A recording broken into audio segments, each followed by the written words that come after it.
Good morning students. Last lecture में मैंने आपको एक्सप्लेन किया था die hybrid cross.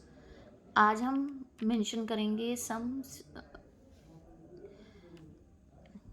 Definitions. What about that? Homozygous, homo मैंने सिमिलर, आइडेंटिकल जो एलीज होते हैं, जाइगस मैंने alleles, one type of gamete को भी होमोजाइगस कहते हैं, जैसे कैपिटल टी दोनों आगे, स्मॉल टी आगे। हेट्रो मैंने डिफरेंट या नॉन आइडेंटिकल, जाइगस मैंने एलीज या गेमीट्स। तो नॉन आइडेंटिकल एली या gamete, different types of gametes, जैसे capital T and small T, that is the heterozygous. Example है इसका।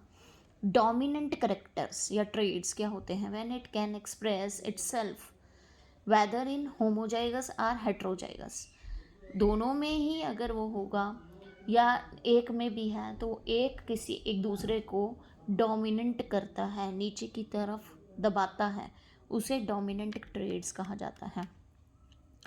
कैपिटल टी जैसे टॉलनेस है और स्मॉल टी शॉर्टनेस है, तो कैपिटल टी डोमिनेंट है और स्मॉल टी रिसेसिव है। तो रिसेसिव क्या है? When it can express itself only in the homozygous condition, वो सिर्फ अपने आप को होमोजाइगस में ही एक्सप्रेस कर पाता है, हेट्रो में वो हमेशा दबेगा, तो that is called the recessive allies. ठीक है, ये जो कुछ डेफिनेशंस हैं जो मैं आपको बता रही हूँ, कई बार डिफाइन में आ जाए या व्हाट इज़ द हेट्रोजाइगस या व्हाट इज़ द होमोजाइगस, तो आप ये लिख सकते हैं। ठीक है, next is the Mendel law of inheritance. कौन कौन से मेंडल ने लॉ दिए थे इनहेरिटेंस को? Law of dominance, law of dominance उसने दिया, कैपिटल टी स्मॉल टी को डोमिनेंट कर रहा है, तो ऐसे ही कुछ करेक्टर्स होते हैं जो दूसरे के ऊपर डोमिनेंट होते हैं, तो वो चीज़ें उसने एक्सप्लेन करी अपनी हर एक थीसिस में। Law of segregation, purity of the gametes, जैसे फिनोटाइप है तो फिनोटाइप है, जर्नली टॉलनेस एंड शॉर्टनेस में आया। अगर जीनोटाइप है तो गैमेट्स के ऊपर पूरे गैमेट्स को अलग अलग सेग्रेट किया गया है, सेपरेट किया गया है, तो लॉ ऑफ सेग्रेशन भी उसने बताया।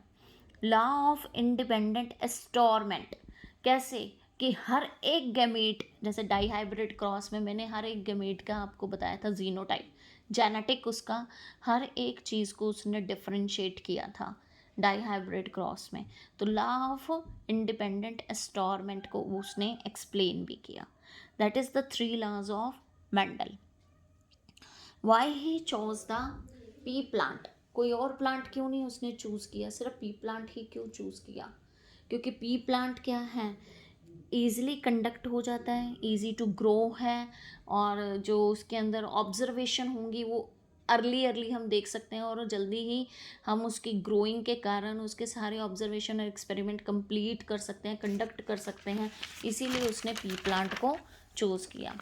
जबकि दूसरे किसी भी प्लांट में उसको ऐसा नहीं हो सकता था, इसीलिए उसने पी प्लांट चूज़ किया। What are the scientific name of the pea plant, ये आपका एक क्वेश्चन रहेगा जो आप लिखेंगे। वैसे मैं बता देती हूँ इसका आंसर भी, पैसिवन सेटिवन इज द बोटेनिकल नेम या scientific name of the pea plant, एक नंबर में कई बार आ जाता है।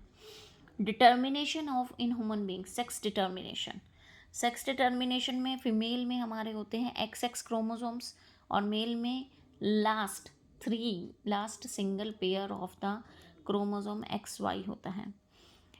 टोटल क्रोमोसोम्स ह्यूमंस के अंदर 23 पेयर्स होते हैं। ऑटोसोम्स यानी कि ऑटोसोम होते हैं सिमिलर, कितने होते हैं? दोनों मेल है चाहे फीमेल है, 22 पेयर्स सेम होते हैं दोनों में।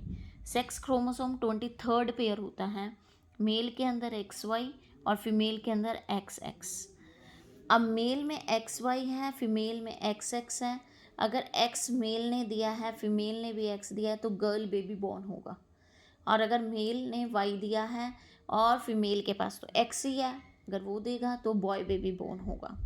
तो यहाँ से हमें पता चलता है कि सेक्स डिटर्मिनेशन मेल कर सकता है और मेल करते हैं।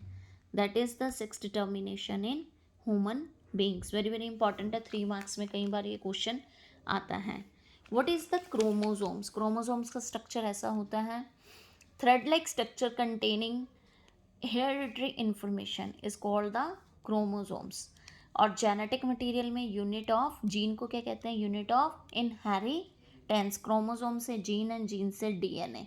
तो डीएनए में क्या होता है, deoxyribose nucleic acid. Hereditary characters तो इसमें भी होंगे जो एक जनरेशन से दूसरी जनरेशन में कोडेड होते हैं।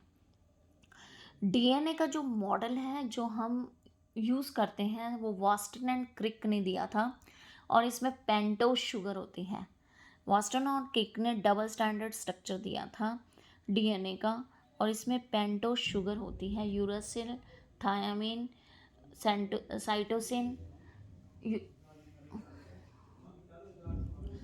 ये सारी शुगर्स इसके अंदर पाई जाती हैं।